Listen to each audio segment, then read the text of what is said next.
ஃபண்டமெண்டல்ல வந்து இப்போ ஒரு ஸ்டாக் செலக்ட் பண்றோம்னா அவங்க சொல்லுவாங்களே ஒரு கேட்டகரி, இந்த மாதிரி ஒரு அமௌண்ட் இந்த லெவல் இருக்கணும், இந்த இந்த வேல்யூ பர்டிகுலர் வேல்யூ அதிகமா இருக்கணும்னு சொல்லுவாங்க இல்லையா? ம் அதுல என்னென்ன என்னென்ன வேல்யூஸ் வந்து எப்படி எப்படி இருக்கணும், டிஸ்கிரிப்ஷன் மட்டும் எனக்கு ஓரளவுக்கு தெரியணும். ஏன்னா அது நான் வீக்கா இருக்கேன் அதில். ஸோ உனக்கு வந்து ஃபண்டமெண்டல்னா என்ன, ஃபண்டமெண்டலில் எந்தெந்த மாதிரியான வேல்யூஸ் வந்து பார்க்கணும், இதுதான் வந்து ஆமா உன்னோட ஃபஸ்ட்டு கொஷின். ஆமா, ஓகேவா? இது வந்து one part of the question. இன்னும் நிறைய இருக்கு. இல்லை இல்லை, ஐ அண்டர்ஸ்டாண்ட். ஃபஸ்ட்டு இது சரி. ஃபண்டமெண்டல்னா என்ன, அதை பற்றி நம்ம பேசலாம். அதுக்கு முன்னாடி ஏன் உனக்கு ஃபண்டமெண்டல் தெரியணும்? இப்போது எப்படி சொல்கிறது, இப்போது மார்க்கெட்டுன்னு எடுத்துக்கிட்டேன்னு வச்சுக்கோயேன். Fundamental analysis, technical analysis, top bottom, அதுக்கப்புறமா ட்ரெண்ட் ஃபாலோயிங், இந்த மாதிரி ஏகப்பட்டது இருக்குது. ஆனால் பர்டிகுலராக உனக்கு வந்து ஃபண்டமெண்டல் தான் வேணும் அப்படின்னு ஏன் நீ டிசைட் பண்ண? ஆக்சுவலி பார்த்தீங்கன்னா ஃபண்டமெண்டல் வந்து நான் இன்வெஸ்டிங் பர்பஸ்க்காக வந்து கேட்குறேன், ஓகேங்களா? லாங் டேர்முக்காக. ஓகே. அப்புறம் வந்து பார்த்தீங்கன்னா இப்போ இப்போ வந்து நிறைய நிறைய ஸ்டாக் இது இருக்கு, ரெஜிஸ்ட்ரேஷன் பண்ணி இப்போ ஓட்டிட்டு இருக்காங்க. சிசோலா அந்த மாதிரி ஓட்டிட்டு இருக்காங்கன்னு வச்சுக்கோங்க. இப்போ நல்ல ரெப்யூட்டட் கம்பெனிஸ்னா கூட அவங்க சொல்லுவாங்களே பேங்க் லோன் அதிகமாக வாங்கினா வந்து அவங்களோட வேல்யூ வந்து கம்மியா இருக்குன்னு வாங்க. அந்த மாதிரி வந்து எனக்கு அது எப்படி கேட்டகரைஸ் பண்றதுனே தெரியல. என்ன என்ன என்ன பண்ணிட்டு நான் ஃபில்டர் அவுட் பண்றதுனே தெரியல எனக்கு. Okay okay. நான் ஸோ வந்து நீ லாங் டேர்ம் வந்து நான் இன்வெஸ்ட் பண்ணோம். Sorry to interrupt. இப்போ லாங் டேர்முக்கு வந்து நான் இன்வெஸ்ட் பண்ணோம். ஸோ லாங் டேர்முக்கு நான் இன்வெஸ்ட் பண்ணுறதுக்கு ஃபண்டமெண்டலாக எனக்கு வந்து ஒரு கம்பெனி பற்றி எனக்கு தெரிஞ்சிருந்தா அதை வச்சு என்னால் வந்து லாங் டேர்முக்கு வந்து இன்வெஸ்ட் பண்ண முடியும். ஸோ இதுதான் வந்து உன்னோட அண்டர்ஸ்டாண்டிங், கரெக்டா? இன்ட்ரெஸ்டிங். இது ஆக்சுவலி நான் என்ன பண்ணேன்னா, இது வந்து நான் ஆக்சுவலி என்ன பண்றேன் சொல்லிடுறேன். ஃபர்ஸ்ட் வந்து கிரிப்டோல ஆரம்பிச்சேன். ஒரு 500 ரூபா போட்டு ஆரம்பிச்சேன். ஓகே. போட்டு அதில் வால்டிலிட்டி லிக்விடிட்டி வந்து ரொம்ப அதிகமாக இருந்து என்ன ஆயிடுச்சுன்னா 2 மாசத்துல வந்து அதோட வேல்யூ வந்து 200 கிட்ட வந்துருச்சு. சரி, அப்ப எனக்கு தெரியாது ட்ரேடிங் பத்தி தெரியாது, லாக்டவுன் டைம். இல்லை, லிக்விடிட்டின்னா வாட் இஸ் லிக்விடிட்டி? லிக்விடிட்டினா எப்படி சொல்றது, அந்த மூவ்மெண்ட் இருக்கும் இல்லையா, சல்ல சல்லுன்னு போகும் பாத்தீங்களா? ஆமாம். அதை லிக்விடிட்டி கம்மியாக இருந்துச்சு சொல்கிற. ஆ மீன் நீ வாங்கின அந்த கிரிப்டோ கரன்சியோட அந்த வேல்யூ வந்து பாத்தீங்கன்னா நான் என்ன சொல்ல வரேன்னா, அந்த சல்லுன்னு இறங்கிடுச்சு. ஷார்ட் பீரியட் ஆஃப் டைம்ல வந்து ரொம்ப சீக்கிரமா இறங்கிடுச்சு. நான் வந்து 50-60% இறங்கிடுச்சு உனக்கு. ஆமா. ஓகே. சரி, அப்புறம் இது வந்து கத்துக்கிட்டு போகலான்னு சொல்லிட்டு வெயிட் பண்ணேன். காசு எடுக்கல, அதை அப்படியே விட்டேன். அப்புறம் வந்து கொஞ்சம் கொஞ்சமா ஆரம்பிச்சேன். ஆரம்பிச்சதுக்கு அப்புறம் என்ன பண்ணேன், ஸ்டாக்ஸ்ல போட ஆரம்பிச்சேன். அதுக்கப்புறம் என்ன பண்ணேன், ஆப்ஷன்ஸ்ல போட ஆரம்பிச்சேன். ஓகே. ஆப்ஷன்ஸ்ல போட்டு என்ன பண்ணேன்னா ஒரு நியர்லி அரௌண்ட் ஒரு 35K ப்ராஃபிட் பண்ணிட்டு ஒரு 32Kல லாஸ் பண்ணிட்டேன். புரியல. நீ 35K ப்ராஃபிட் பண்ணிட்டு அந்த ப்ராஃபிட்டை எடுத்தியா இல்ல ப்ராஃபிட்டை கண்ணில் பார்த்துட்டு அதுக்கப்புறமா? Okay okay. 35K நீ சம்பாதிச்சிட்ட. I mean you close the trade, கரெக்டா? அப்படி இல்லைனா நான் ஓகே ஓகே. உன் கண்ணால அந்த 35K ப்ராஃபிட்டோ சிஸ்டம்ல பார்த்த, ஆனா நீ க்ளோஸ் பண்ணல. அதுக்கப்புறமா 32K நீ லாஸ் பண்ண, கரெக்டா? அப்படி இல்லை, நான் ஆக்சுவலி நான் 2 வாட்டி ட்ரேட் பண்ணேன், ஓகேங்களா? ஃபர்ஸ்ட் செஷன் வந்து பாத்தீங்கன்னா மே மந்த் அந்த டைம் பண்ணேன். மே ஜூன் அந்த பீரியட் ஆஃப் டைம்ல வந்து பண்ணும்போது 15K ப்ராஃபிட் பண்ணேன். பண்ணிட்டு அத ரிஸ்க் மேனேஜ்மெண்ட் ஆமா ஓகே. ரிஸ்க் மேனேஜ்மெண்ட் பண்ண தெரியாம என்ன பண்ணிட்டேன்னா 13Kல வந்து என்னோட நெட் வேல்யூ வந்து 13K ஆயிடுச்சு. சரி, இதுக்கப்புறம் வந்து திரும்பி வந்து கத்துக்கிட்டு போடலாம்னு சொல்லிட்டு அந்த மணியை வித்ட்ரா பண்ணிட்டு திரும்பி இது க்ளோஸ் பண்ணிட்டேன் ஆப்ஷன்ஸை. ஓகே. சி, ஃபஸ்ட்டு வந்து நீ வந்து கிரிப்டோவில் வந்து பண்ண, அப்போது you saw some losses, but that amount is only 500 rupees. அதனால் அது வந்து உனக்கு தெரியல. அதுக்கப்புறமா நீ கற்றுக்கிட்டு பண்ணணும் அப்படின்னு நீ நினச்ச. அதுக்கப்புறமா எப்படி நீ வந்து ஆப்ஷன்ஸ்குள்ளே போன? ஐ மீன் ஆப்ஷன்ஸ்குள்ளே போனேன்னா சி கிரிப்டோக்கும் ஆப்ஷன்ஸ்க்கும் நடுவில் என்ன நடந்துச்சு? நீ ஏதாவது படிச்சியா? இல்லை ஆமா படிக்காம? ஓகே. ஆமா ஆ. படிச்சேன். ஓகே. என்னென்ன படிச்சேன்னா இந்த பேட்டர்ன்ஸ் இருக்கும் இல்லையா, டபிள்யூ பேட்டர்ன், எம் பேட்டர்ன், ம் டபுள் ம் பாட்டம்லாம் சொல்லுவாங்க இல்லையா அது. ம் ம் அப்புறம் வந்து ட்ரையாங்கிள் பேட்டர்ன்ஸ். ம் அப்புறம் வேற என்ன படிச்சேன்? உம், வேற ஏதோ சொல்லுவாங்கண்ணா. பேசிக்கலி ரெசிஸ்டன்ஸ் அண்ட் சப்போர்ட், அப்புறம் இந்த பேட்டர்ன்ஸ்லாம் வச்சு பார்த்தேன். ஓகேங்களா, ஓகே. பார்த்துட்டு அந்த அந்த ஸ்குவீஸ் மூவ்மெண்ட் இருக்கும் பாத்தீங்களா, ம் அந்த பீரியட் ஆஃப் ஸ்க்யூஸ் டைம்ல ஆகி தான் அது வந்து பட்டன் அடிக்கும் பாத்தீங்களா, ஓப்பன் பண்ணுவோம். ஓகே. அந்த மாதிரி ஸ்பாட்ல தான் வந்து பண்ணேன். ம் இது யூஸ்வலா நான் என்ன பண்ணேன்னா எக்ஸ்பைரி டேஸ்ல தான் அதிகமா பண்ண ஆரம்பிச்சேன். ஓகே. ஸோ ஸ்பெசிஃபை அன்றைக்கி தான் பண்ணிட்டு மூவ்மெண்ட் ரொம்ப அன்னைக்கு ஃபாஸ்ட்டாக மட்டும் தான் இருக்கும்னு பண்ணுவேன். நினச்சேன். மோஸ்ட்லி நிஃப்டி 50 மிட் கேப் போட்டேன். ஓகே. கடைசியா ஒரு ட்ரேட் பண்ண சொல்லியிருந்தாங்க பாத்தீங்களா, 20K பண்ணிட்டு மொத்தமா அதை எடுத்து சொன்னால 20K அப்படியே போயிட்டு சொன்னா இல்லையா, ம் ம் அது என்ன பண்ணிட்டேன்னா நல்லா பண்ணிட்டு, அதாவது மிட் கேப்லயும் நிஃப்டி 50 ப்ராஃபிட் பண்ணிட்டே வந்தேன். ம் ஒரே நாள்ல ஓவர் ட்ரேட் பண்ணிட்டு பேங்க் நிஃப்டில வந்து ஓவர் ட்ரேட் பண்ணி அந்த அமௌண்ட் அப்படியே கிடைச்சிட்டேன். ம் ஓகே. அது அந்த ரிஸ்க் மேனேஜ்மெண்ட் ஒழுங்கா பண்ண தெரியாம இதாயிடுச்சு. கண்ட்ரோல் பண்ண முடியல எமோஷன்ஸ். இப்போது உனக்கு என்ன பண்ணணும்னு தெரியும், ஆனால் ரிஸ்க் மேனேஜ்மெண்ட்னால நான் லாஸ் பண்ணேன். இந்த கேட்டகரியில் நீ இருக்கியா? இல்லை நீ பண்ணதே வந்து பார்த்தீங்கன்னா உன்னோட லேர்னிங்ஸை வச்சு ஒரு அட்டெம்ப்ட் பண்ண. அட்டெம்ப்ட் அவ்வளவுதான். ஓகே. நான் இன்னும் கத்துக்கணும்னு தான் நினைக்கிறேன். ஏன்னா இப்போ நான் வந்து ஆக்சுவலி வந்து நானே சர்ச் பண்ணி நீங்க கொடுத்த ரிசோர்ஸ் படிச்சு அப்படிதான் பண்ண ஆரம்பிச்சேன். ஓகேங்களா, இது வந்து நான் ப்ராப்பரா ஒரு மென்டார் அப்படி போனேன்னு வச்சுக்கோங்களேன், எனக்கு அது வந்து ஈஸியா இருக்கும். அந்த வேலையே வந்து எப்படி சொல்றது, லைக் டம்ப் பண்ண வந்து ஒரே பாத்வே ஆன மாதிரி இருக்கும், எனக்கு ஈஸியா இருக்கணும் கொஞ்சம். நான் உங்ககிட்ட ஆல்ரெடி சொன்னது தான், ஏப்ரல் மந்தில் நான் உனக்கு வந்து ஒரு பர்சனை வந்து நான் சஜஸ்ட் பண்ணுறேன். ஓகேவா? ஏன்னா நான் ஏன் அந்த பர்சனை சஜஸ்ட் பண்ணுவேன் அப்படின்னா, அவர் வந்து உனக்கு ஃபஸ்ட்டு 1 or 2 months வந்து ஃபஸ்ட்டு மைண்ட் செட்டை பற்றி தான் வந்து அவர் எடுப்பார். ப்ளஸ் வந்து மைண்டை வந்து நீ எந்த மாதிரியெல்லாம் வந்து நம்ம மைண்ட் வந்து ட்ரிக்கியாக இருக்கும். ஒரு ட்ரேடு வந்து நீ சொன்னது தான், இப்போ திடீர்னு ப்ராஃபிட் வரும்போது உன்னோட எமோஷன்ஸ் எப்படி இருக்கும், ஒரு 2 லாஸ் வந்தோடனே உடனே நீ மார்க்கெட்டை சேலஞ்ச் பண்ண ஆரம்பிச்சிருவேன். நான் எப்படியாச்சும் நான் விட்ட காசை நான் பிடிக்கிறேன் பாரு அப்படின்னு சொல்லிட்டு சேலஞ்சிங் மென்டாலிட்டியில் போயிடுவாங்க பீப்புள். அந்த மாதிரியெல்லாம் இருக்கும் பார்த்தியா? ஸோ இந்த மாதிரி பீப்புள், எல்லா விதமான பீப்புளை வந்து அவர் நிறைய பார்த்தனால ஃபஸ்ட்டு மைண்ட் செட்லேருந்து ஸ்டார்ட் பண்ணுவார். ப்ராக்டிக்கலாக எந்தெந்த மாதிரியான ப்ராப்ளம் வந்து ஜென்ரலாக பீப்புள் வந்து ஃபேஸ் பண்ணுவாங்க, இதெல்லாம் வந்து அவர் அப்படியே எக்ஸ்பிளைன் பண்ணிகிட்டே வந்துட்டு ஸ்லோவாக வந்து மார்க்கெட் ஸ்டார்ட் பண்ணி தென் மார்க்கெட்டில் ரொம்ப டீப்பாக எடுத்துகிட்டு போவார். ஸோ அது வந்து நீ கண்டிப்பாக பண்ணணும். ஏன்னா நான் அவர்கிட்ட தான் பண்ணிகிட்ருக்கேன். என்ன இருந்தாலும் அவர்கிட்டேருந்து எனக்கு கற்றுக்கிட்டதை வச்சு நான் உனக்கு சொல்லி கொடுக்குறேன்னு வச்சுக்கோ, அது வந்து டிரைவ்டாக தான் இருக்கும். ஓகேவா? ஆனால் நீ அவர்கிட்ட ஸ்ட்ரெயிட்டாக கற்றுக்கும் போது நீயும் வந்து அவர்கிட்ட நல்லா எக்ஸ்ட்ராக்ட் பண்ணலாம். இப்போ நான் அவர்கிட்ட கற்றுக்கிறேன், என்னோட எக்ஸ்பீரியன்ஸ் ப்ளஸ் என்னோட என்ன சொல்கிறது எபிலிட்டிக்கு ஏற்ற மாதிரி நான் அவர்கிட்டேருந்து அந்த இன்ஃபர்மேஷனை வந்து கிராஸ் பண்ணுவேன், நான் புரிஞ்சுக்குவேன். ஓகேவா? நீ வந்து நீ என்ன சொல்கிறது, நான் 40, நீ வந்து இப்போ தான் 20. ஸோ நீ வந்து அவருக்கு சொல்லி கொடுக்குறத நீ இன்னும் வந்து ஸ்ட்ராங்காக வேறு ஆங்கிளில் நீ கற்றுக்குவ.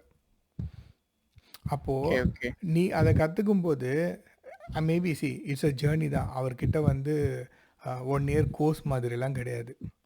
நீ போன 1 2 3 4 ஸ்டெப்ஸ் சொல்லி கொடுக்குறேன், அதுக்கப்புறமா அவ்வளோதான் முடிஞ்சிச்சு, அந்த மாதிரி கிடையாது. 1 or 2 years வந்து அவர் கான்செப்ட்ஸை ஃபுல்லாக சொல்லி கொடுப்பாரு. அதுக்கப்புறமா ரியல் டைமில் மார்க்கெட் என்ன நடக்குது அப்படின்றது வந்து எவ்ரிடே வந்து உனக்கு டெலகிராம் மூலிமா வந்து அவர் வந்து ஹெல்ப் பண்ணுவார். ஸோ இந்த விதத்தில் வந்து என்ன ஆகும்னா, நீ வந்து அவர் கூட கண்டினியூவாக ஜேர்னி கண்டினியூ ஆகிற மாதிரி இருக்கும். இப்போ நம்ம கிரிக்கெட்டே எக்ஸாம்பிளுக்கு எடுத்துக்கலாமே. சச்சின் வந்து கரியர் ஸ்டார்ட் பண்ணும்போது ஹீ வாஸ் என்ன சொல்கிறது, யாருக்குமே தெரியாது. ஆனால் அவர் என்ன பண்ணார், ஒரு கோச் கிட்ட போயிட்டு கிரிக்கெட் வந்து கற்றுக்கிட்டாரு. அதுக்கப்புறமா because of his hard work and discipline வந்து ஒரு பெஸ்ட்டு பேட்ஸ்மேனாக வந்து நமக்கு எல்லாருக்குமே தெரியும். கரெக்டாக? ஆனால் அவர் பெஸ்ட் பேட்ஸ்மேனாக வந்ததுக்கு அப்புறமா அவர் கோச் வச்சுக்கிட்டாரா இல்லையா? இருந்து கண்டிப்பா இருப்பாரு, ஆ கண்டிப்பா இருப்பாரு. ஸ்டில் ஐ மீன் அவர் வந்து அந்த கரியர் விட்டு வெளியில் போகிற வரைக்கும் அவர் வந்து கோச் கிட்ட தான் இருந்தார். I mean he was having coach. இன்றைக்கி விராட் கோலி எடுத்துக்கிட்டாலும் சரி, நீ எந்த பெரிய பெரிய பீப்புள் யார் வேணால் நீ சொல்லு ஸ்போர்ட்ஸில், இல்லை இல்லை ஒரு பெரிய பொசிஷன், இப்போ ஈவன் பெரிய பெரிய சிஓஸ் எல்லாம் கூட வந்து பார்த்தீங்கன்னா மென்டார்ஸ் வந்து இருக்காங்க. என்ன தான் அவங்க பெஸ்ட்டாகவே இருந்தாலும் மென்டாரோட சப்போர்ட் வந்து அவங்களுக்கு தேவை. ஆனால் அந்த கான்செப்ட் வந்து ஏன் ட்ரேடிங்கில் வந்து பீப்புள் ஃபாலோ பண்ண மாட்டுறாங்கன்னு தெரியல. எல்லாருமே என்ன எதிர்பார்க்குறாங்கன்னா, நான் ஒருத்தர்கிட்ட போவேன், அவர் வந்து 1 2 3 4ன்னு 4 ஸ்டெப் எனக்கு சொல்லிக் கொடுப்பாரு, கோர்ஸ் முடிஞ்சிச்சின்னு சொல்லிட்டு நான் வந்துடுவேன். இது வந்து சொல்லி கொடுக்குறவங்க 4 ஸ்டெப்பு தான் இருக்குது, அதுக்கு மேலே எதுவும் கிடையாது, அதுக்கப்புறமா வந்து நீ இண்டிவிஜுவலாக இருக்கலாம் அப்படின்னு அவங்க வந்து இன்னும் புஷ் பண்ணுறாங்களா, இல்லை நீ வந்து அவர் கூடவே ஜேர்னியை கண்டினியூ பண்ணால் நிறைய பே பண்ணுற மாதிரி இருக்கும்னு சொல்லிட்டு நீ வந்து போகிறது இல்லையா? இது 2 பக்கமும் தப்பு தான். ஆனால் நான் சொல்கிற பர்சன் வந்து ஒரு 1 or 2 இயர்ஸில் அவர் கம்ப்ளீட்டாக முடிச்சிடுவார். ஐ மீன் உனக்கு என்ன மார்க்கெட்டில் தெரியணுமோ அது வந்து அவர் ஃபுல்லாக சொல்லி கொடுத்துருவார். ஆனால் அதுக்கப்புறமா வந்து நீ கண்டினியூ பண்ணுறதும் உன்னோட விருப்பம் தான். ஆனால் நான் வந்து 3-4 இயர்ஸாக அவர் கூட அப்படியே கண்டினியூ பண்ணிட்டுருக்கேன் அந்த ஜேர்னியை. ஏன்னா எவ்ரி டைம் வந்து அவர் ஏதாவது போஸ்ட் பண்ணும்போதோ இல்லை ஏதாவது இன்ஃபர்மேஷன் சொல்லும்போதோ எனக்கு ரொம்ப இன்ட்ரெஸ்டிங்காக இருக்கும், நிறைய டெய்லி கற்றுக்கிற மாதிரியே ஒரு ஃபீல் இருக்கும். ஐ வாஸ் திங்கிங் லைக் அவர் எனக்கு நீடட் அப்படின்ற மாதிரி he always create the environment such way. ஓகேவா? So I want you to do that, அதில் எந்த டவுட்டுமே கிடையாது. ஆனால் அந்த பிட்வீன் த டைம் இப்போது டிசம்பர், ஸோ அது ஸ்டார்ட் பண்ணுறதுக்கு ஐ மீன் மார்ச் ஃபஸ்ட் வீக்லேயோ செகண்ட் வீக்லேயோ அவர் ஸ்டார்ட் பண்ணுவார், ஏப்ரலில் தான் உனக்கு வந்து ஸ்டார்ட் ஆகும். அது வரைக்கும் நான் உனக்கு சொல்லிக் கொடுக்குறேன் பேசிக்ஸு, ப்ளஸ் வந்து உனக்கு என்னென்ன டவுட்ஸ் இருக்கோ நான் அது உனக்கு சொல்லிக் கொடுக்குறேன். அது நீ வந்து அதை வச்சுட்டு பேப்பர் ட்ரேட் பண்ணு, இல்லைன்னா வர்ச்சுவல் ட்ரேட் பண்ணு. அப்போ அவர் சொல்லிக் கொடுக்கும்போது உனக்கு இன்னும் ஈஸியாக நீ வந்து கிராஸ் பண்ணலாம். ஓகேவா? இதுதான் வந்து நம்ம பேஸாக வச்சுக்க வேண்டியது. இப்போது ஃபஸ்ட்டு கொஷின் நீ கேட்டதுக்கு வந்து உனக்கு நான் ஆன்சர் சொல்கிறேன். ஃபண்டமெண்டல், உனக்கு ஏதாவது ஒன்று எடுத்துக்கலாம். உனக்கு எந்த ஃபீல்டு ரொம்ப பிடிக்கும்? எனக்கா ஆட்டோமோட்டிவ். ஆட்டோமொபைலா? நைஸ், நான் எதிர்பார்த்த ஃபீல்டு தான். இப்போ ஆட்டோமொபைலில் வந்து எந்த கம்பெனி வந்து உனக்கு ரொம்ப பிடிக்கும்? ஆட்டோமொபைலில் பார்த்தீங்கன்னா இருங்க, டாட்டா மோட்டர்ஸ் தான் அதிகடி பார்ப்பேன், ஏன்னா டாட்டா ஷேர்ன்றதுனால. ஓ, ஷேர்னால டாட்டா பிடிக்குமா? அப்போ மாருதி எல்லாம் ஷேரில் இல்லையா? மாருதி வந்துருச்சா என்ன? இப்போதான் இது ஹலோ, ஐபிஓ போறதா? மாருதி சுசுகி எல்லாம் ரொம்ப வருஷமா இருக்கு பாஸ். மாருதி இதோ இப்போதான் புதுசாக தான் வந்தாங்க. ஈச்சர் மோட்டார்ஸும் ரொம்ப வருஷமா இருக்கு. ராயல் என்ஃபீல்ட் எல்லாம் யாரு? ஈச்சர் மோட்டார்ஸ் தான். அதெல்லாம் பட்ஜெட் அதிகமாக பார்க்க மாட்டான். ஓ அப்படியா? சரி, இதெல்லாம் வந்து பார்த்தீங்கன்னா ட்ரேட் பண்ணுறவங்களுக்கு இருக்கிற ஒரு லிமிட்டிங் பிலீஃப். இது காசு அதிகம், அது காசு கம்மி. சரி, ஓகே, அந்த டாபிக் நம்ம எனிவே இந்த என்ன சொல்கிறது, இந்த ஜேர்னியில் கண்டிப்பாக அந்த டாப்பிக்கை நம்ம பேசலாம். ஃபஸ்ட்டு வந்து இப்போ எனக்கு ஆட்டோமொபைல் பிடிக்கும், டாட்டா ரொம்ப பிடிக்கும். ஓகேவா? இப்போ டாட்டாவோட நெக்ஸ்ட் கார் என்னது? டாட்டாவோட நெக்ஸ்ட் கார் வந்து லான்ச் பண்ணிட்டாங்க ஆக்சுவலி, கர்வ்னு சொல்லிட்டு மாடல். கர்வ் வந்து வந்துச்சு, லான்ச்சும் ஆயிடுச்சு. What is the next? ஆமா, நெக்ஸ்ட் என்னன்னு சர்ச் பண்ணல. சரி, ஓகே. டாட்டாவோட நெக்ஸ்ட் 5 இயர்ஸ் பிளான் என்ன? தெரியலையே. டிக்கெட்டிங் அடிக்கிறேன். இல்லை சி, நான் கேட்குறது வந்து ஜஸ்ட்டு வந்து உனக்கு சில விஷயங்கள் புரிய வைக்கிறதுக்கு தான். உன்னை வந்து உனக்கு தெரியாத கொஸ்டின் என்னை கேட்டு உன்னை வந்து அன்கம்ஃபர்டபுள் ஆக்கிறதுக்காக நான் கேட்கல. இப்போ உனக்கு டாட்டாவோட நெக்ஸ்ட் 5 இயர்ஸ் பிளான் என்னன்னு தெரியாது, கரெக்டா? ஆமாம். நெக்ஸ்ட்டு ரீசெண்டாக வந்து மிஸ்டர் ரத்தன் டாட்டா வந்து இறந்து போயிட்டாங்க. But even though he is not அந்த பொசிஷனில் இல்லைனாலும் he is the shadow person. அவர் தான் வந்து ஃபுல்லாகவே கம்பெனியை வந்து நிறைய இடத்துல வந்து ஹேண்டில் பண்ணிட்டு இருந்தார். அவரோட டைரக்ஷன்ஸ் தான் இருந்தது. இப்போ அந்த மாதிரி ஒரு பர்சன் வந்து இறந்துட்டாங்க, கரெக்டா? ஆமாம். இறந்ததுக்கு அப்புறமா அந்த ஸ்டாக்ஸோட வந்து இறங்கி இருக்கணும் ஆக்சுவலாக, கரெக்டா? ஆமாம். ஆனால் எதுவுமே ஆகலை அந்த மாதிரி. ஸ்டாக்ஸ் ம் வந்து அதே ஸ்டேபிளில் தான் போயிட்டுருக்கு. ஆக்சுவலி ஏறி இருக்குல்ல. ஏறி இருக்கு அப்படி கூட வச்சுக்கலாம். ம் ஸோ இப்போ உனக்கு இந்த 4-5 கேள்வி நான் கேட்டேன்ல, ம் இப்போ இதுலேருந்து உனக்கு என்ன புரிஞ்சிச்சு? ஃபியூச்சரிஸ்டிக்காக யோசிக்கணும். ம்ஹும். அண்ட் தென் அவங்களோட பிளான்ஸ், கரண்ட் அவங்க கம்பெனியோட டேட்டாஸ் எல்லாமே வந்து நீங்கள் டிப்ஸ் வச்சுக்கணும். சரி, ஆனால் அந்த இன்ஃபர்மேஷன் உனக்கு கிடைக்கிறதுக்கு வாய்ப்பு இருக்குன்னு நீ நினைக்கிறியா? இல்லை, மைட் பி. ஏன்னா இந்த மாதிரி மைட் இந்த பி. சி, இப்போ நீ வந்து ஆட்டோமொபைல் எந்தூசியாஸ்டிக், அதனால டாட்டாவில் லேட்டஸ்ட்டாக கர்வ் வந்து லான்ச் ஆயிருக்கு அப்படின்ற அளவுக்கு உனக்கு இன்ஃபர்மேஷன் தெரிஞ்சிருக்கு. Because you are automobile enthusiastic. Hmm I am not a automobile enthusiastic, but my interest வந்து டிஃப்ரெண்ட். ஓகேவா? என்னோட இன்ட்ரெஸ்ட் வந்து வேறு ஏதாவது ஒன்று இருக்கும். ஸோ எனக்கு வந்து டாட்டாவில் என்ன லேட்டஸ்ட் கார்னே எனக்கு தெரியாது ஆக்சுவலாக. ம் சரியா? இப்போ பாரு, ஃபண்டமெண்டல்னால் இதுதான் பிரச்சனையே. பீப்புளோட இன்ட்ரெஸ்ட்டுக்கு ஏற்ற மாதிரி, பீப்புளோட லெவலுக்கு ஏற்ற மாதிரி இன்ஃபர்மேஷன்ஸ் வந்து ஐ மீன் லிமிட்டேஷன்ஸ் இருக்குது. இப்போது எனக்கு Tata is one of the best company. எனக்கு டாட்டான்ற வேர்டு பிடிக்கிறதுக்கு ரீசனே ரத்தன் டாட்டா தான். நான் ஒரு காமன் மேனாக எனக்கு அவ்வளோதான். டாட்டா ஏன்னா நிறைய பேர் சொல்லுவாங்க, நீ என்ன பெரிய டாட்டா பில்லாவான்னு கேட்பாங்க. ஸோ இது ஒரு பெரிய கம்பெனி தான். ஆனால் இதுக்கு முன்னாடி யாரெல்லாம் அந்த கம்பெனிக்கு சிஓவாக இருந்திருக்காங்க, யார் ஸ்டார்ட் பண்ணாங்க, யார் மேனேஜ் பண்ணாங்க, அவங்களெல்லாம் நான் பார்த்தது கிடையாது. நான் வந்து ஒரு அடல்ட்டாக இருக்கும்போது எனக்கு தெரிஞ்ச ஒரு பெஸ்ட் பர்சன் வந்து ரத்தன் டாட்டா மட்டும்தான். ஸோ என்னோட அண்டர்ஸ்டாண்டிங், ரத்தன் டாட்டா வந்து he is actually owning this Tata company. He is actually a great soul. அவர் வந்து மற்றவங்க மாதிரி சீட் பண்ணுறது, அதுக்கப்புறமா கலப்படமான பொருள் கொடுக்கறது, அப்புறமா ஓவர் ப்ரைஸ்டு, இந்த மாதிரிலாம் பண்ணாமல் ஒரு ஜென்யூன் பிஸ்னஸ் மேன். ஸோ அவரோட ப்ராடக்ட் வாங்குறது வந்து இட்ஸ் அ குட். இந்த மாதிரி ஒரு காமன் மேனுக்கான அண்டர்ஸ்டாண்டிங்கில் நான் இருக்கேன். இப்போ ரத்தன் டாட்டா இறந்தவொடனே I don't believe in Tata. இது வந்து காமனாக இருக்கிற ஒரு பர்சன் இப்படி தானே யோசிப்பாங்க. ஆமாம். இப்போ நான் என்ன பண்ணியிருப்பேன், ரத்தன் டாட்டா வந்து எனக்கு தெரியும் போது ரத்தன் டாட்டாவோட ஸ்டாக்ஸாக நான் வாங்கியிருப்பேன். ஐ மீன் டாட்டாவோட எல்லா ஸ்டாக்கும் வாங்கியிருப்பேன். Because I believe in Tatas அந்த அவரோட விஷயம். ஐ மீன் அவர் கீழே இருக்கிறனால ஐ லைக் தட். இப்போ அவர் இல்லை. இப்போ நீ வந்து ஆட்டோமொபைல் எந்தூசியாஸ்டிக், உனக்கு வந்து பார்த்தோன்னா அந்த ஆட்டோமொபைல் பற்றி எல்லாமே தெரிஞ்சிருக்கு. ஆனால் ஆட்டோமொபைலோட என்ன லாஸ்ட்டாக கார் லான்ச் ஆயிருக்குன்ற அளவுக்கு தான் உனக்கு தெரியுது. வாட் இஸ் த நெக்ஸ்ட் கார்னு உனக்கு தெரியாது. What is the next 5 years பிளான்னு உனக்கு தெரியாது. ஓகேவா? இப்போது உன்னோட ஃப்ரெண்டு ஒருத்தர் வந்து டாட்டா மோட்டார்ஸில் ஒர்க் பண்ணுறாருன்னு வச்சுக்கலாம். ஓகே. ஸோ மேபி அவனுக்கு வந்து டாட்டாவோட நெக்ஸ்ட்டு என்ன கார்னு தெரியறதுக்கு வாய்ப்பு அதிகம். கரெக்டாக? இப்போ அதே இன்னொரு ஃப்ரெண்டு டாட்டாவோட ஆட்டோமொபைலில் வந்து ஒரு சீனியர் எக்ஸிக்யூட்டிவாக இருக்காருன்னு வச்சுக்கோ, இல்லை ஒரு சீனியர் பேனலில் இருக்காருன்னு வச்சுக்கோ. அவருக்கு டாட்டாவோட நெக்ஸ்ட் 2-3 yearsல என்ன பிளான்னு தெரிஞ்சிருக்கும். ஓகேவா? ஸோ இதெல்லாம் எதுக்கு நான் இவ்வளோ உன்னை மொக்க போடுறேன்னா, ஃபண்டமெண்டல்ன்றது இதுதான். அதாவது உனக்கு ஒரு லிமிட்டட் இன்ஃபர்மேஷன் தான் உனக்கு கிடைக்கும். ஆனால் அந்த லிமிட்டட் இன்ஃபர்மேஷனை வச்சு நீ வந்து டிசைட் பண்ண முடியாது. ஓகே. ஏன்னா உன்னை விட ஒரு பெட்டர் பர்சன், இப்போ ஒரு மியூச்சுவல் ஃபண்ட் எடுத்துக்கோங்க. இப்போது ஹெச்டிஎஃப்சி, ஹெச்எஸ்பிசி, அப்புறம் ஃப்ராங்க்லின் டெம்பிள்டன், இந்த மாதிரி பெரிய பெரிய மியூச்சுவல் ஃபண்டு பீப்புளுக்கு வந்து ஏகப்பட்ட இன்சைடர் நியூஸ் வந்து இருக்கும்.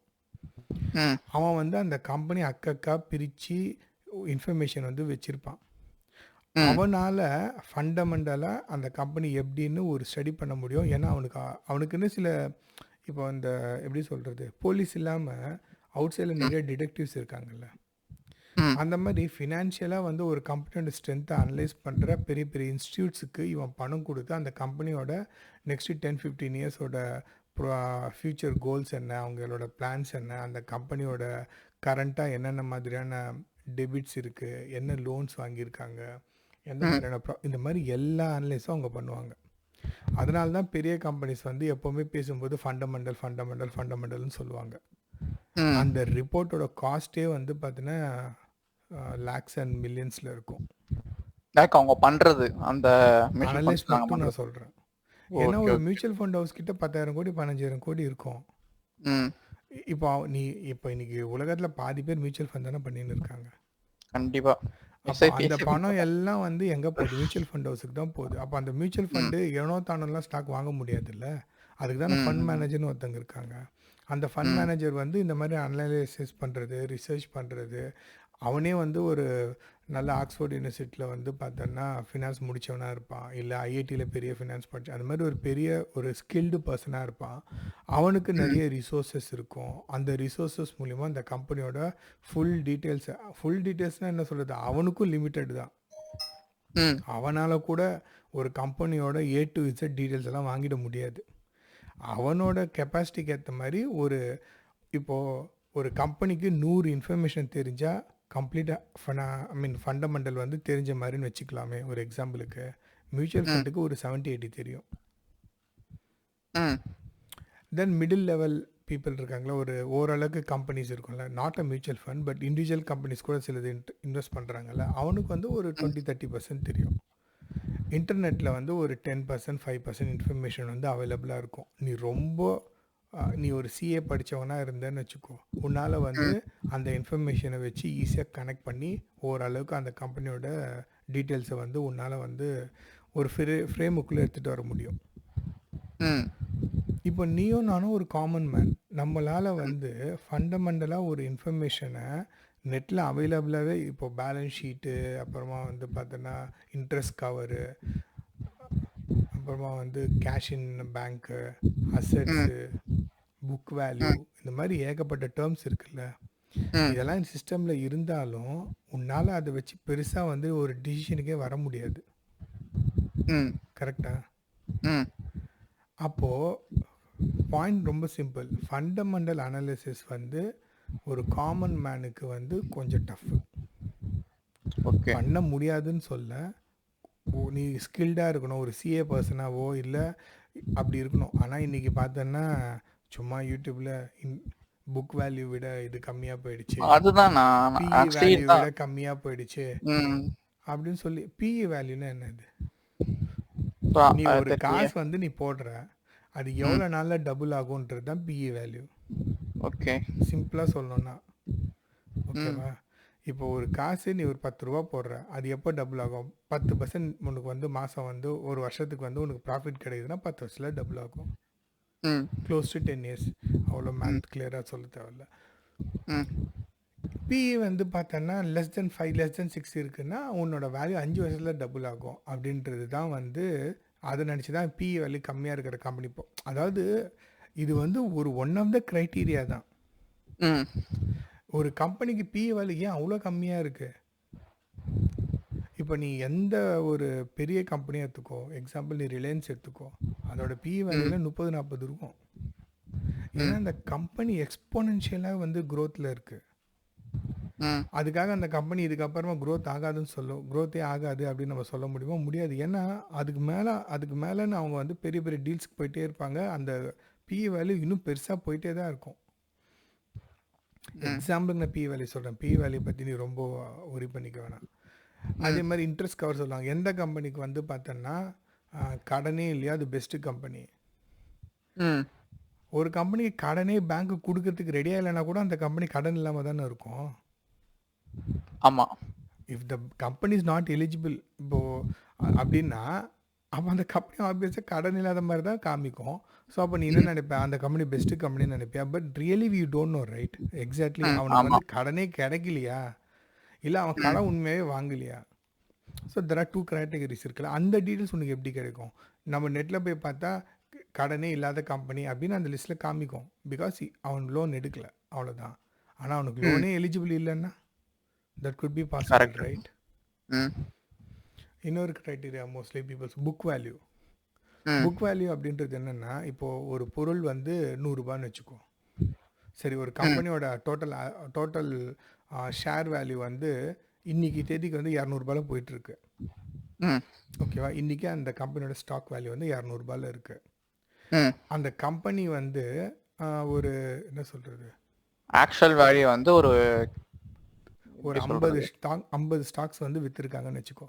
அப்போ 10,000 டோட்டலாக, கரெக்டாக? ஒரு ஸ்டாக் 200 ரூபா, 50 ஸ்டாக் வந்து பப்ளிக் கிட்ட இருக்குது. இப்போது அந்த கம்பெனியோட அந்த ஆஃபீஸ் இருக்குல்ல, ஆமா. அந்த ஆஃபீஸோட வேல்யூ வந்து பார்த்தோன்னா 5000 ம். ம் இப்போது அந்த 200 ஸ்டாக் வந்து ஏதாவது ஒரு ரீசன்னால 100 வந்துடுது. ம். அப்போ உடனே நம்மளால் என்ன சொல்லுவாங்க தெரியுமா, புக் வேல்யூ கிட்ட வந்துச்சு. புக் வேல்யூவில் நீ வாங்கினா நாளைக்கு அந்த கம்பெனியே அழிஞ்சா கூட அந்த ம். அசட்டை விற்கும்போது யூ வில் கெட் 5000 ருபீஸ். அந்த 5000 ருபீஸில் உன்னோட 100 உனக்கு கிடச்சிரும். அதனால் இட்ஸ் எ பெஸ்ட் பை அப்படின்னு வந்து சொல்லுவாங்க. ம். இதே தான் வந்து கொஞ்ச நாளைக்கு முன்னாடி எஸ் பேங்க்குக்கு வந்து நடந்தது. ம். இட் இஸ் ஆஃபர், டிஸ்கவுண்ட், அதுக்கப்புறமா தீபாவளி ஆஃபர் அப்படி இப்படின்னு சொல்லி 500 600 இருந்துச்சுன்னு நினைக்கிறேன் அந்த ஸ்டாக்கு. ம். 200 300 இறங்கி போயிட்டே இருந்தது. பீப்புள் வந்து புக் வேல்யூ விட கம்மியாக இருக்குன்னு சொல்லிட்டு வாங்கி குவிச்சாங்க. Hmm. You know where it went and stopped finally. திவாலாச்சு. ஆ திவால் தானே ஆச்சு. திவால் ஆச்சு. You know what is the lowest value it touched? தெரியல. 1.5 rupees. 1.5 rupees-ஓ எவ்வளோ தான் வந்துச்சுன்னு நினைக்கிறேன். ம். எனக்கே ஏகப்பட்ட பேர் ரெக்கமெண்ட் பண்ணாங்க, வாங்கு வாங்கு வாங்கு வாங்குன்ட்டு. ம். ஸோ இந்த புக் வேல்யூல இந்த சேலஞ்சஸ் இருக்குது. Okay, interesting. இப்போ இந்த புக் வேல்யூல இன்னொரு இன்ட்ரெஸ்டிங் சொல்லட்டுமா? இப்போது ம். 5000 அந்த கம்பெனியோட டோட்டல் அசெட் வந்து 5000 rupees. ம். நீ வந்து புக் வேல்யூ விட கம்மியாக இருக்குன்னு சொல்லிட்டு நீ வாங்கிட்ட. எக்ஸாம்பிளுக்கு சொல்கிறேன், அந்த கம்பெனிக்கு சில பேர் கடன் கொடுத்துருப்பான்ல, ஆமா. பேங்க்ஸோ இல்லை சம் இண்டிவிஜுவல் ஃபினான்ஸ் பீப்புளோ யாரா கடன் கொடுத்துருப்பான்ல, ஆமா. அவன் அந்த அந்த வாங்கின அமௌண்ட் வந்து ஒரு 1000 2000 வச்சுக்கோ. ம். அவன் இன்ட்ரெஸ்ட் போட்டுவான்ல, ஆமா. அந்த இன்ட்ரெஸ்ட் அமௌண்ட்டு அது இது லொட்டு லொஸ்க்குன்னு சொல்லிட்டு 2500 வந்து சேர்ந்துச்சின்னு வச்சுக்கோ. ம். ஃபஸ்ட்டு அந்த காசு தான் போகும். ம். அந்த காசுக்கு போக மீதி காசு மட்டும்தான் ஷேருக்கே பிரித்து கொடுப்பாங்க. ம். புரியுதா? Even you are buying lesser then book value, it is not guarantee you will get the entire money. Okay. So இந்த மாதிரி புக் வேல்யூ, அப்புறம் இந்த பிஇ ரேஷியோ, இன்ட்ரெஸ்ட் கவரேஜ், ஏன்னா எனக்கு தெரிஞ்சது இந்த 4-5 தான். ஏன் இது தெரியும்னா, என்ன சொல்கிறது, ஃபண்டமெண்டல் அனலைஸ் பற்றி மோஸ்ட்லி யார் பேசுனாலும் இந்த 4-5 டாப்பிக்கை பற்றி தான் டச் பண்ணுறாங்க. அதனால தான் அந்த டேர்ம்ஸ் வந்து என் மைண்டில் இருக்குது. Fundamental analyse is a best analyse, அதில் எந்த டவுட்டுமே இல்லை. ஆனால் காமன் பீப்புளால் ஒரு கம்பெனியோட ஃபுல் ஜாதகத்தை எடுக்கிறது கஷ்டம். ஸோ உங்ககிட்ட இருக்கிற 4-5 இன்ஃபர்மேஷனை வச்சு இப்படி இருக்கும்னு நீ கெஸ் பண்ணுறது வந்து ஆப்வியஸாக ப்ராபபிலிட்டி ரொம்ப கம்மி, அவ்வளோதான். நீ ஏதாவது ஒரு போய் பண்ணுறன்னா அட்லீஸ்ட் 50-50 சான்ஸ் இருந்துச்சுன்னா வந்தால் பாதி, வரலன்னா பாதி. ஸோ அட்லீஸ்ட் உனக்கு வந்து ஒரு ஐடியா இருக்கும். I mean you have some guarantee, இல்லை 50% சான்ஸ் இருக்குது. ஃபண்டமெண்டல் அனலைஸ் வந்து you are playing with 20% chance. 80% வந்து உனக்கு என்னன்னே தெரியாது. அப்போ உன்னோட ப்ராபபிலிட்டி ஆஃப் வின்னிங் எங்கே ரொம்ப கம்மி தான் நாங்கள். ஆமாண்ணா. So that's why fundamental is not good for short term, long term, medium term, எந்த டேர்முக்குமே செட் ஆகாது. இன்னொரு எக்ஸாம்பிள், இன்ட்ரெஸ்டிங் எக்ஸாம்பிள் கொடுக்குறேன். இந்த எக்ஸாம்பிளோட நீ ஃபண்டமெண்டல் அனலைஸே மறந்துடணும். சொல்லுங்க. இப்போ வந்து எனக்கு வந்து பார்த்தேன்னு வச்சுக்கோ, கொஞ்ச நாளைக்கு முன்னாடி வந்து கொஞ்சம் உடம்பு சரியில்லை, ஓகேவா? ஓகே. அப்போ வந்து பார்த்தேன்னா எனக்கு வந்து இசிஜி வந்து எடுக்க சொன்னாங்க. ஓகே. நான் வந்து எடுத்துகிட்டு போய் கொடுத்தேன். I don't smoke, I don't drink, I don't have any bad habits, ஓகேவா? So I am very strong fundamentally, கரெக்டாக? இப்போ நான் போயிட்டு என்னோடய ரிப்போர்ட்டை டாக்டர் பார்க்குறாங்கன்னா டாக்டர் எப்படி பார்ப்பாங்க? ஆனந்த் இவன் குடிக்க மாட்டான், தண்ணி அடிக்க மாட்டான், he is a very tea totaller, so இவனுக்கு ஆப்வியஸாக வந்து எந்த பிரச்சனையும் இருக்காது அப்படின்ற மைண்ட் செட்டில் போய் பார்ப்பாங்களே என்னோடய ரிப்போர்ட்டை. இசிஜியில் என்ன பிரச்சனை அப்படின்னு ஸ்ட்ரெயிட்டாக இசிஜியை பார்ப்பாங்களா? ஆனந்தம் தான் பார்ப்பாங்க ஃபஸ்ட்டு, அப்புறம் தான் இசிஜி மேலே பார்ப்பாங்க. ஓகே, கரெக்டா? அப்படியே நீ மாற்றி சொல்லிட்ட. ஒரு ரிப்போர்ட்டை பொறுத்த வரைக்கும் நீ நீ சொல்கிற ஆன்சர் வந்து ரொம்ப ரொம்ப கரெக்ட். ஏன்னா இன்றைக்கி இந்தியாவில் இருக்கிற பாதி ட்ரேடிங் பீப்புள், ட்ரேட் பண்ணிட்டு இருக்கிற பீப்புளோட அண்டர்ஸ்டாண்டிங் இதுதான். அதனால் நீ நீ சொன்ன ஆன்சர் தப்பு கிடையாது. ஏன்னா அதுதான் வந்து மேக்ஸிமம் அவுட்புட் உங்ககிட்டேருந்து வரும். அது எனக்கு ம் தெரியும். ம் ஃபஸ்ட்டு வந்து ஒரு டாக்டர் என்ன பார்ப்பாங்கன்னா ரிப்போர்ட்டை தான் பார்ப்பாங்க. ம் ரிப்போர்ட்டில் வந்து தெரியாதுல்ல அவன் வந்து டீ டோட்டலரா வாட்டுன்ட்டு. ம் இல்லைம்மா, நான் எப்படி சொல்கிறேன்னா, உனக்கு தெரிஞ்ச டாக்டர்கிட்ட போனால் நீ யாருன்னு தெரியும். இப்போ நீ வந்து ஒரு ஆர்டி ஸ்கேனோ இல்லை ஆண்டர்சன் ஸ்கேனுக்கோ நீ போகிற, நீ போயிட்டு ம் உன்னோட ரிப்போர்ட் நீ எடுக்கிறன்னா அந்த லாஸ்ட்டில் சைன் பண்ணுவாங்களே டாக்டர். ரிப்போர்ட்டை ஆமா பார்த்துட்டு உங்களுக்கு வந்து பார்த்தீங்கன்னா ஹார்ட்டில் வந்து கொஞ்சம் வீக்காக இருக்குது, ம் பார்த்துக்கோங்கன்னு தானே சொல்லுவாங்க. ஆமா தே டோன்ட் ஆஸ்க் யூ நீங்கள் குடிக்க மாட்டீங்களா, நீங்கள் டீ டோட்டல். ரிப்போர்ட்டில் என்ன இருக்கோ அதுதான். ம் ஸோ இது ஏன் நான் உனக்கு இப்படி சொல்கிறேன்னா, ஒரு கம்பெனி நிஜமாலேயே ஃபண்டமெண்டலாகவே ஸ்ட்ராங்காக இருக்குதுன்னு வச்சுக்கோ, ம் அந்த ஸ்டாக்கு கீழே போகாது, மேலே போகாது, ஐ மீன் கீழே போகாதுன்னு எந்த கேரண்டியும் கிடையாது. கரெக்ட். அந்த கம்பெனிக்கு பிரச்சனையே வராமல் இருக்கும் ஃபண்டமெண்டலாக ஸ்ட்ராங்காக இருந்துச்சுன்னா, அப்படின்னும் கிடையாதுல்ல. ஆமா. Any time any thing can happen, right? ம் இப்போ ரீசெண்டாக பார்த்தோன்னா அதானி இது எடுத்துக்கோயேன், அவங்க ம் மேலே வந்து ஒரு ஏதோ ஒரு சார்ஜ் ஷீட் வந்து போட்டாங்க. ம் 2 டேஸில் கிட்டத்தட்ட 25% இறங்கிச்சு. ம் ஆனால் நீ கொஞ்சம் சிம்பிளாக யோசிச்சு பாரு, அதானியோட டோட்டல் அசெட் வந்து 2 to 2.5 lakh crore rupees. ம் ஓகேவா? நீ வந்து ஏதோ வந்து ஒரு பணத்தை வந்து ஏதோ ஒரு கையாடல் பண்ணிட்ட அப்படின்னு வச்சுக்கலாம். ஏதோ ஒரு மணி ரிலேட்டடாக ஒரு ஒரு அலிகேஷன் வந்து அந்த கம்பெனி மேலே போட்டாங்க. ம் அது க்ரைம் தான். ஆனால் அது ம் வந்து கொலை பண்ண மாதிரிலாம் கிடையாது. It's a crime, financial crime, அவ்வளோதான். கரெக்டாக? ஆமா. ஃபினான்ஷியல் க்ரைமுக்கு மோஸ்ட்லி ஃபைன் போடுவாங்க, இல்லைனா வந்து ஒரு ஷார்ட் டேர்மாக ஏதாவது ஒரு தீர்ப்பு இருக்குன்னு வச்சுக்கோ. ம் அந்த ஃபைனு இவங்களோட டோட்டல் அசெட்டில் 1% கூட இருக்கிறதுக்கு வாய்ப்பு கம்மி. கரெக்டாக? ஆமா. அப்போ ஏன் பீப்புள் அவ்வளோ பேனிக் ஆகிட்டு 25% இறங்கிச்சு அந்த ஸ்டாக்கு? 75% இறங்கியிருக்குண்ணா என்டர்பிரைசஸ்ல. வாட் எவர், நான் நியூஸே நான் பார்க்குறது கிடையாது. ஏன்னா ஏன்னா அழுதுகிட்டே வருவாங்க. இப்போ 2-3 ஸ்டாக் வாங்கியிருப்பாங்க பாருங்கள். ஆக்சுவலாக ஆ அவன் தான் அழுவான். லட்சக்கணக்கில் வாங்கினவன்லாம் அவனுக்கு தெரியும் ஏன் வாங்கினான்னு சொல்லிட்டு. 4-5 ம் ஸ்டாக் அதானி வாங்கி வச்சிருக்கிறவன் தான் அழுதுன்னு இருப்பான். அந்த மாதிரி ஒருத்தன் ம் அழுதுட்டு என்கிட்ட வந்து சொல்லும்போது தான் நானே போய் பார்த்தேன். அப்போ தான் எனக்கே தெரியும். ம் நம்ம என்ன ஸோ பேசியிருந்தோம் மறந்துடுவேன். ஸோ இல்லை இல்லை, நான் ரொம்ப ஞாபகம் வச்சுருக்கேன். ஃபண்டமெண்டல் அனலிஸ்ட் பற்றி தான் நம்ம பேசிட்டு இருக்கோம். அதுல ஃபண்டமெண்டல் நடு அனலிஸ்ட் நடுவில் ஆனால் அதானி இது தானே நான் சொல்கிறேன். அதானி தான் நான் சரி ஓடி விடுங்க இல்லை, விட்டோம் நீ flow. என்டர்பிரைசஸ் 75% கீழே இறங்குச்சு அப்படி சொன்னேன். அதுக்கு முன்னாடி ஏதோ பேசியிருந்தோம், அப்படியே அந்த ஃப்ளோ விட்டுட்டோம்.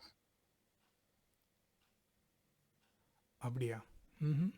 ஆ நீங்க கண்டினியூ பண்ணுங்க. ஓகே.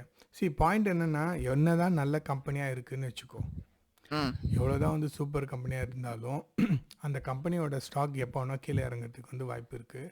கீழேயும் இறங்கும். எப்போவுமே நேராக ஒரு ஸ்டாக் வந்து மேலே ஏறி போகாது. ம் ஸோ எப்படி இசிஜியை பார்த்து வந்து ஒருத்தரோட ஹெல்த்தை சொல்ல முடியுமோ, அந்த மாதிரி டெக்னிக்கலாக ஒரு ஸ்டாக்கோட சார்ட்ஸை பார்த்தே அந்த கம்பெனி வந்து இப்போ என்ன சுச்சுவேஷனில் இருக்குதுன்னு கண்டுபிடிச்சிடலாம். So okay. டெக்னிக்கல் அனலிசிஸே வந்து ஒரு காமன் மேனுக்கு மோர் தென் எனஃப். ஓகே. எந்த ஒரு ஸ்டாக்குமே இப்போ வந்து மந்த்லி, வீக்லி, டெய்லி அப்படின்னு ஏகப்பட்ட சார்ட்ஸ் இருக்குது. ம் இப்போ டே கேண்டில்னு எடுத்தோன்னா ஒரு கேண்டில் ஃபார்ம் வரதுக்கு ஒரு நாள், ஒரு மந்த்து கேண்டில் ஃபார்ம் ஆகிறதுக்கு ஒரு மாதம், ஒரு ம் ஹவர்லி கேண்டில்னா ஒரு நாளைக்கு 7 கேண்டில் வரும். ம் கரெக்டா? ம் இப்போ நீ வந்து இப்போ நிறைய டேர்ம்ஸ் நீ சில கேண்டில் ஸ்டிக்ஸ்லாம் படிச்சிருப்ப. இப்போ புல்லிஷில் என்கல்ஃபிங் அப்படின்னு சொல்லுவாங்க. நீ சொன்ன அந்த ம் டபிள்யூ பேட்டர்ன், இல்லை ம் அந்த ஸ்கியூஸ் ஆகி பர்ஸ்ட் ஆகுறது, எது ம் வேணால் எடுத்துக்கோ. ம் நீ ஒரு 15 மினிட்ஸ் இல்லை ஒரு 1 ஹவரில் தானே அதெல்லாம் பார்த்துருப்ப. ஆமா. அந்த மாதிரி பார்த்துட்டு மேலே ஏறுது. அது வந்து ம் ஷார்ட் டேர்மில் நடக்கிற ஒரு ட்ரேடு. கரெக்டாக? ம் இப்போ அதே மாதிரி ஒரு ஸ்கியூஸ் ஆகி பர்ஸ்ட் வந்து மந்த்லியிலும் நடக்கலாம்ல. கண்டிப்பா. அப்படி நடந்தால் அந்த ட்ரேடை நீ எடுக்கிறேன்னு வச்சுக்கோ, அந்த ம். ஸ்கியூஸ் ஆகி பிரேக் ஆகி அந்த பிரேக்கு வந்து ஒரு மொமெண்டமாக க்ரியேட் ஆகி அதுக்கப்புறமா அது கீழே போகிறதுக்கு ஒரு 2-3 இயர்ஸ் மேலே ஆகும்ல. ம். அப்போ அது லாங் டேர்ம் தானே. ஆமா. அப்போ டெக்னிக்கல் அனலிஸே போதும் தானே லாங் டேர்முக்கும் உனக்கு. கரெக்ட் தானா? நம்ம ஃபண்டமெண்டல் அனலிஸே போய் பார்க்க தேவையில்ல. கரெக்டா? கரெக்ட். டன்னா? Okay ton.